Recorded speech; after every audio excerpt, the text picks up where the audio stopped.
C'est depuis ma cellule d'un centre pénitentiaire du sud-ouest de la France que je vous livre le récit des événements glaçants qui m'ont conduit ici.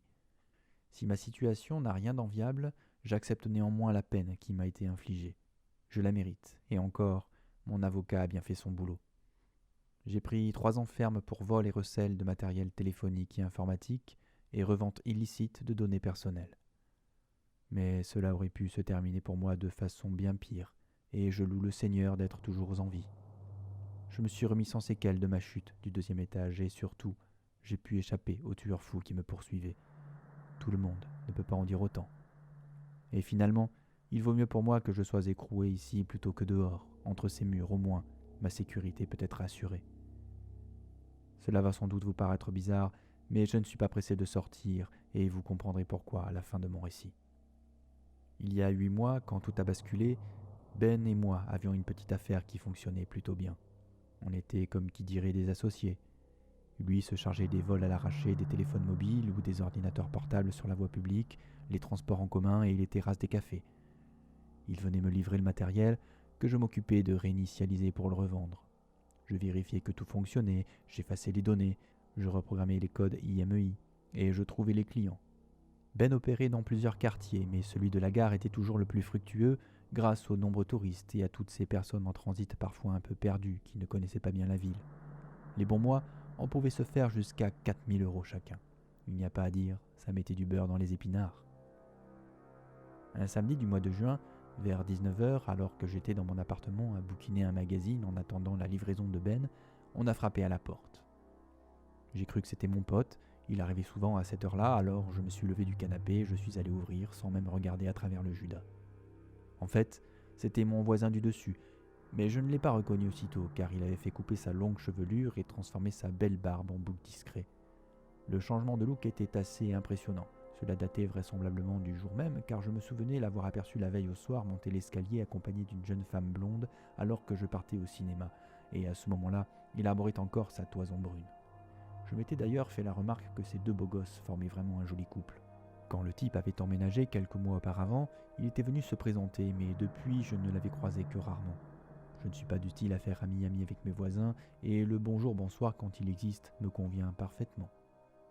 Si vous pensez que je suis asocial, je vous répondrai que je suis plutôt solitaire. Je n'éprouve simplement pas le besoin de connaître les gens qui m'entourent, et je n'ai aucune envie de les fréquenter. Chacun chez soi, chacun sa vie. Le type avait l'air fatigué.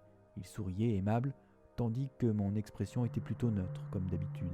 « Excusez-moi, mais je viens de casser la lame de ma scie à bois. Est-ce que vous en auriez une à me prêter, ou alors une scie sauteuse peut-être ? J'en ai besoin pour découper mes panneaux d'agglomérés, vous savez, je refais tous mes placards. » J'ai hoché la tête. Ça expliquait le bruit que j'avais entendu durant tout l'après-midi. Comme je le regardais d'un air dubitatif, me demandant intérieurement comment à notre époque un gars pouvait encore ne pas utiliser une scie électrique et continuer à s'emmerder avec un outil manuel, il s'est raclé la gorge et a levé les sourcils, attendant poliment ma réponse. J'avais conscience que ça devait être particulièrement pénible de débiter des planches d'agglomérés à la force des bras, et pour cette vaillance, il méritait au moins un peu de solidarité. Je pouvais bien faire un effort et sans pour autant devenir son copain, le dépanner était sans doute la meilleure chose à faire pour lui éviter d'aller courir dans un supermarché. Je n'étais pas moi-même bricoleur, mais je possédais au moins une visseuse, une perceuse ainsi qu'une scie sauteuse. Le minimum vital en somme. Ça tombait bien pour lui. « Ok, je vais voir ça », ai-je répondu d'un ton égal en repoussant légèrement la porte et le laissant devant le seuil.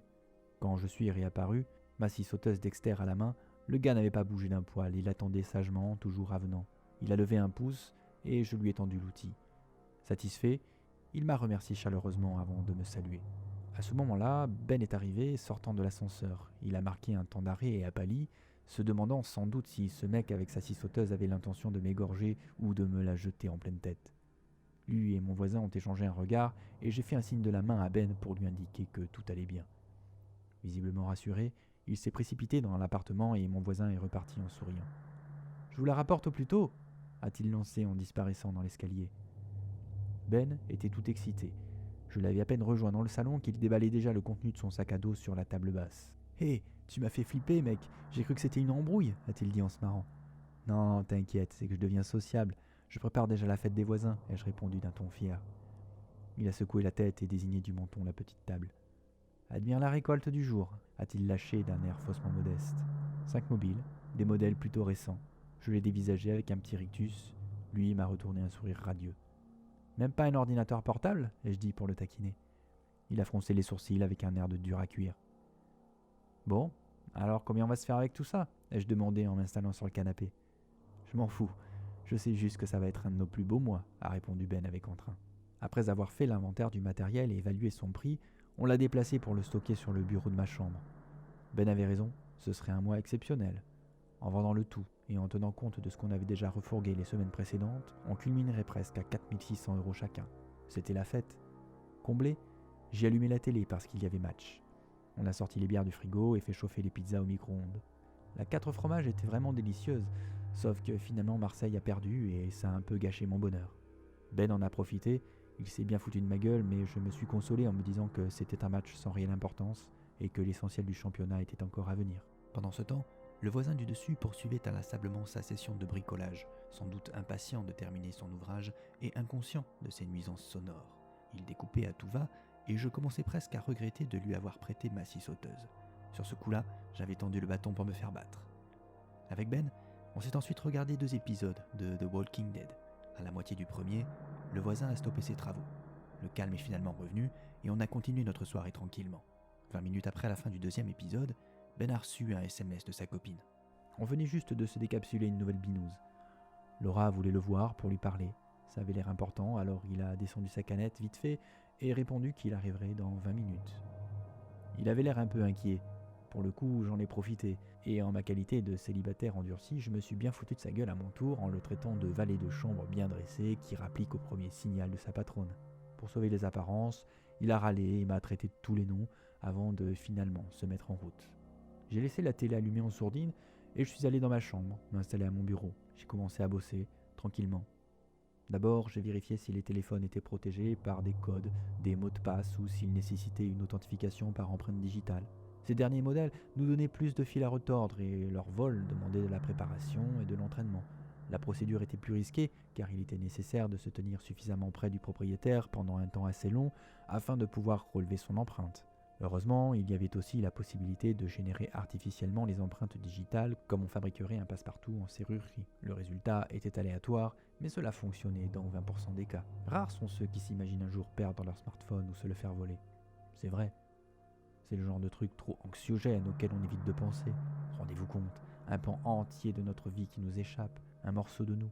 Après tout, est-ce qu'on s'imagine sérieusement perdre un jour un bras ou une jambe ? Vous seriez surpris de savoir à quel point les gens négligent la sécurité. Quand on sait qu'il y a moins de 10% des utilisateurs qui installent sur leur mobile un antivirus, le calcul est vite fait. En définitive, 3 appareils sur 10 ne sont pas verrouillés par un moyen d'authentification et la livraison de Ben, ce jour-là, respectait scrupuleusement le ratio. J'ai connecté le premier appareil qui était sécurisé et j'ai lancé le logiciel. Ce truc était mon plus bel investissement de ces 2 dernières années avec l'utilitaire qui me permettait de router les mobiles. J'en avais eu pour environ 600 € l'ensemble. L'application était capable de craquer un code à 4 chiffres ou un schéma de verrouillage entre 3 et 10 minutes selon le téléphone. Depuis que je l'utilisais, l'opération la plus longue avait duré 1 heure, c'est pour dire. Toutes les données personnelles auxquelles j'avais accès m'auraient fourni de solides éléments pour mener des études sociologiques détaillées dans des domaines aussi variés que les régimes alimentaires spécialisés, l'honnêteté conjugale, les centres d'intérêt des seniors, les pratiques d'échange de photos intimes chez les adolescents ou les comportements sexuels exotiques. Même s'il m'arrivait parfois de les conserver pour les monnayer, je ne les exploitais pas et la plupart du temps je ne m'y intéressais même pas. J'utilisais juste mon logiciel pour casser les protections, vider les données et nettoyer l'appareil. L'objectif était de revendre le matos pour faire du fric, rapidement. Pas de jouer les pirates pour monter des arnaques ou faire du chantage. Les obscurs prestataires à qui je revendais les données à l'occasion s'occupaient parfaitement de ce genre de boulot. Ben était parti depuis 1 heure quand Laura m'a appelé. Elle n'avait pas eu de ses nouvelles depuis son SMS l'informant qu'il serait là dans 15 minutes. Elle commençait à s'inquiéter. En discutant, elle m'a finalement confié que si elle voulait lui parler, c'était pour lui annoncer leur séparation. Ils sortaient ensemble depuis 2 ans, mais leur relation avait évolué avec le temps et ne lui convenait plus désormais. Elle avait l'air de ne pas se sentir très bien. Je n'ai fait aucun commentaire. Je me suis contenté de l'écouter.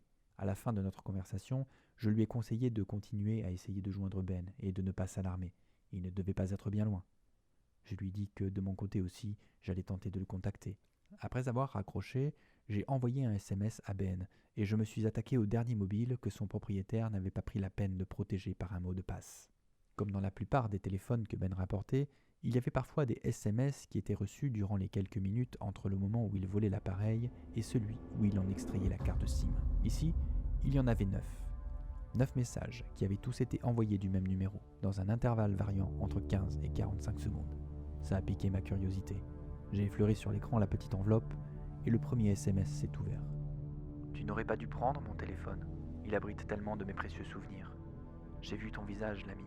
Alors, rapporte-le-moi vite et j'épargnerai ta vie. » Avec un frisson, j'ai ouvert les messages suivants. Ils étaient identiques. Je suis allé rapidement me chercher une bière à la cuisine et je me suis assis dans le canapé. Je n'avais jamais vu une réaction pareille. Ce que le mobile contenait devait vraiment être important aux yeux de son propriétaire pour qu'il décide d'envoyer ce type de message rageur au lieu d'aller porter plainte au commissariat et de pleurer auprès de son assureur. Alors je n'ai pas tardé à me balader un peu dans les fichiers. Rien n'était crypté, aucun coffre-fort n'était installé, et je n'ai pas eu à fouiller longtemps pour découvrir le concentré d'horreur qu'il contenait. C'était sanglant, cruel et inhumain. Ça m'a totalement glacé. Les photos et les vidéos représentaient des gens séquestrés, ligotés, bâillonnés, en train de se faire torturer, amputer ou énucléer. On les voyait pleurer, supplier, hurler, s'évanouir. On les voyait saigner et mourir. Je me suis dit que ça ne pouvait pas être vrai, c'était des trucages de cinéma, ou alors un projet artistique expérimental, enfin un truc tordu dans le genre. Mais le fragile rempart de scepticisme qu'avait dressé mon cerveau s'est vite écroulé. Non, ça ne pouvait pas être un fake, tout était trop réel. Le type avait même pris des tas de clichés de ses victimes en train de faire leurs courses, de se balader ou d'emmener leurs gosses à l'école. Il avait également des photos de leurs effets personnels, mises en scène comme des trophées. J'étais complètement retourné. J'avoue que j'en ai chialé. Les films étaient tournés en vue subjective et celui qui tenait la caméra ne laissait apparaître à l'image que ses bras et ses mains. On l'entendait aussi parler d'une voix basse comme s'il psalmodiait. Il s'adressait aux suppliciés en débitant des plaisanteries macabres qu'il ponctuait de ricanements déments. Il se réjouissait sans retenue de leur souffrance. Malgré le chaos qui régnait dans mon esprit, j'étais convaincu d'avoir déjà entendu cette signature vocale, comme au cinéma, quand notre oreille reconnaît dans plusieurs films le même comédien qui double les voix d'acteurs étrangers, au profil et au rôle très différents. Celui-ci a beau user d'artifice, modifier son débit, descendre dans les graves ou monter dans les aigus, se camoufler derrière des trémolos, la singularité de sa voix ne peut être totalement gommée, si bien qu'on devine qu'elle appartient au même doubleur. Ma certitude ne me quittait pas, mais vu mon état, malheureusement j'étais bien incapable de me souvenir où et quand j'avais entendu cette voix. Ma tête tournait, j'étais au bord de la nausée, alors je me suis levé et j'ai ouvert la fenêtre. L'air frais de la nuit m'a fait du bien. Je l'ai respiré à plein poumon et je suis retourné me poser dans le canapé. La première vidéo que j'avais regardée était tout en haut de la liste, c'était la plus récente. Elle était datée du samedi matin et sur le moment, j'étais tellement sous le choc que je n'ai pas fait attention à la femme qui était ligotée dans la baignoire, la bouche scotchée et qu'on torturait avec une scie. Il y avait tellement de peur, de sang et de larmes qu'elle en était méconnaissable, complètement transfigurée. Je ne voyais plus l'image d'une personne, mais la souffrance incarnée. C'est en l'apercevant sur une autre vidéo dans laquelle elle faisait son jogging que je l'ai reconnue. La blonde qui accompagnait mon voisin la veille quand je les avais croisés dans l'escalier. Putain, on avait braqué un malade mental, le type était clairement un psychopathe. Voilà d'où venait la voix. Je ne pouvais pas rester là à ne rien faire et je n'allais certainement pas sonner à sa porte pour jouer les justiciers. Je sentais l'adrénaline se répandre dans mon corps comme une brûlure. J'étais carrément paniqué et je réfléchissais à 200 à l'heure. Il n'y avait qu'une seule chose à faire malgré les graves conséquences que cela aurait sur notre business et sur Ben qui lui avait déjà un casier. Je n'avais pas le choix. Je devais absolument tout balancer à la police et vite. Mon sang bouillait, mon cœur tambourinait contre mes côtes. Je me suis levé d'un bond, jetant sur la table basse le téléphone de l'horreur et saisissant le mien. J'allais composer le 17 quand mon mobile a vibré. Laura venait de m'envoyer un SMS. Tout ce gâchis pour un téléphone, vraiment, je suis scié, disait le message suivi d'une ribambelle d'émoticônes qui faisait la grimace. Il y avait 2 photos en pièces jointes, alors je les ai téléchargées. Je suis retombé sur le canapé comme une masse. Chacune d'elles montrait Laura ligotée à une chaise de son salon en train de se faire dépecer avec une scie sauteuse. Ma scie sauteuse Dexter. J'ai cru que mon cœur s'était arrêté de battre. Mon corps était lourd. J'étais engourdi, anesthésié par l'horreur des informations qui assaillaient mon cerveau tout près de se déconnecter. Mon portable a vibré de nouveau.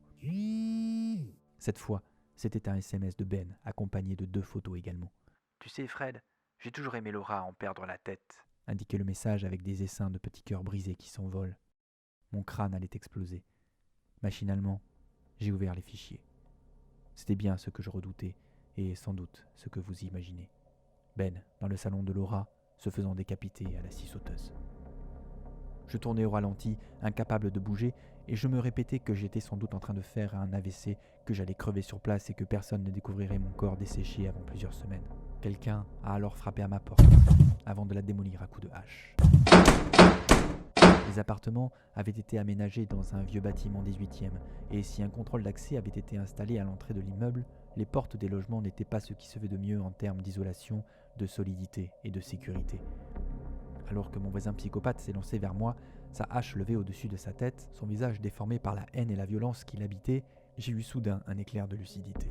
Un électrochoc qui m'a sorti de ma torpeur. Évidemment que j'étais en danger. J'ai sauté du canapé et j'ai couru en direction de la fenêtre ouverte. Je me suis jeté par le balcon, sans même avoir conscience que je risquais de me briser le cou. Instinct de survie. J'ai atterri 2 étages plus bas dans les haies buissonneuses, à côté d'un groupe de jeunes qui fumaient des joints en écoutant de la musique sur une enceinte portative. Mon arrivée impromptue a mis fin à leur petite fête, mais ils ne m'en ont pas tenu rigueur et ils ont appelé les secours sans tarder. Le SAMU est arrivé en premier, mais la police a mis plus de 20 minutes à rappliquer. Bien entendu, le type avait réussi à filer, les flics ne l'ont pas retrouvé. Il avait été plutôt malin en usurpant l'identité de l'une de ses dernières victimes, un vieux garçon solitaire sans aucune famille, dont le seul contact avec la société se limitait à un pointage trimestriel auprès d'un service d'aide sociale. On n'a jamais su qui il était, ni combien de personnes précisément il avait tué. En plus du mobile que Ben avait volé, 2 autres téléphones et une GoPro ont été retrouvés chez lui qui contenaient le même genre de vidéos atroces. En avait-il d'autres planqués dans les différents endroits où il avait vécu, précieux souvenirs des actes de barbarie dont il semblait si fier? C'est très probable. Ben avait simplement dérobé vers midi le téléphone d'un type qui se trouvait être mon voisin serial killer, et un hasard malheureux les avait fait se croiser ce samedi-là devant ma porte. Le reste n'est que supposition, mais sans doute est-ce bien ainsi que se sont déroulés les faits, car les éléments semblent accréditer cette version, selon la police. Se sentant en danger à cause du contenu de son mobile, auquel pouvait accéder celui qui le lui avait volé, le tueur qui préparait déjà sa fuite avait changé son apparence, si bien que Ben n'avait pu le reconnaître. L'autre, en revanche, n'avait pas tardé à l'identifier, même s'il n'en avait rien laissé paraître. Il tenait néanmoins à terminer d'abord sa besogne avec la femme qu'il avait ramenée chez lui la veille, avant de s'attaquer par vengeance à Ben, et plus si affinité. Il avait donc suivi mon pote lorsque celui-ci avait quitté mon appartement pour se rendre chez Laura après avoir reçu son message. Le type en avait profité pour s'inviter à leur petit tête-à-tête. Finalement, la fille blonde avait été démembrée, et les différents segments de son corps remplissaient des sacs poubelles renforcés de 100 litres qui étaient entassés dans les conteneurs à ordures sur le trottoir, n'attendant plus que l'heure de la collecte. Ben était mort, Laura était morte, j'étais dévasté. Mais j'étais en vie, juste amoché par 3 fractures et de multiples contusions. J'en avais presque honte. Il y a un détail d'élégance macabre qui m'a fait frémir plus tard lorsque j'en ai eu connaissance, et qui témoigne bien du degré de sadisme et de perversion du tueur. Après avoir défoncé ma porte avec sa hache pour me faire la peau, il a pris le temps de rapporter ma scie sauteuse qu'il a déposée devant le seuil. Quand la police l'a trouvée, elle reposait sur 2 carrés d'étoffe sanglants, un bout de chemisette qui appartenait à Ben et un fragment de robe fleurie de Laura. La scie avait été soigneusement nettoyée et sa lame brillait. Sa lame qui avait découpé la chair de mes potes. Sur l'outil meurtrier était collé un post-it avec un message à mon attention. « Merci pour le prêt, l'ami. On se retrouvera, sois-en sûr. » était-il écrit. Alors, si un voisin que vous ne connaissez pas vraiment vient vous demander de vous emprunter une scie ou de quelconques outils, méfiez-vous et réfléchissez-y à 2 fois, car c'est probablement qu'il projette de torturer quelqu'un dans sa baignoire avant de le tronçonner à tout va, sans compter que ce quelqu'un pourrait bien être vous.